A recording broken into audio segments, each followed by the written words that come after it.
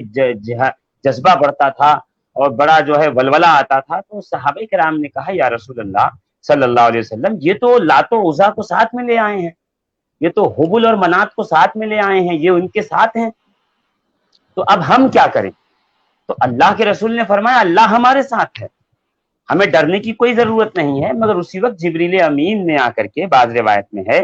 کہ حضور صلی اللہ تعالی علیہ وآلہ وبارک وسلم کو جو ہے یہ مشورہ دیا کہ آپ جو ہیں وہ علم بلند کیجئے، ایک نشان بلند کیجئے جو ہماری فتح کا نشان ہوگا، جو ہمارے لیے جو ہے سربلندی کا نشان ہوگا۔ تو حضور نے پہلی مرتبہ ایک کپڑا منگایا، کپڑا تھا نہیں، تو سیدہ عائشہ صدیقہ کا ایک دوپٹہ تھا، اس کے اندر جو ہے آپ نے نیزے میں باندھا، اس کو بلند کر کے کہا وہ مشرکین کا نشان ہے اور یہ ہم جو ہے اہل اسلام کا، اہل توحید کا نشان ہے۔ روایت میں ہے کہ اس کپڑے کا رنگ کالا تھا،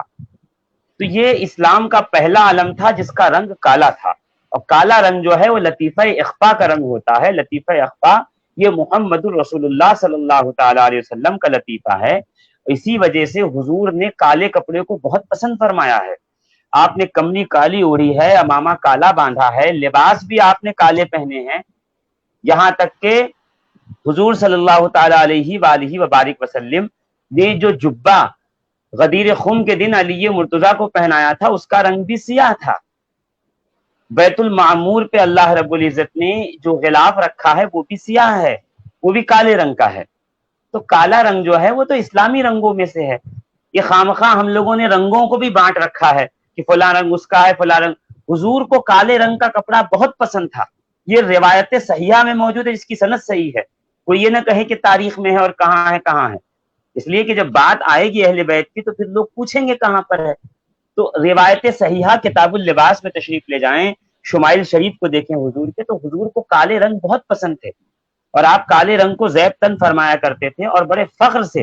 اور ہمیشہ وہ چادر اوڑھتے تھے جس کے کالے رنگ کی چادر پہ سرخ رنگ کے ڈوروں سے جو ہے وہ نقوش بنے ہوئے ہوتے۔ جی جی یہ صاحب آپ یہ بتائیں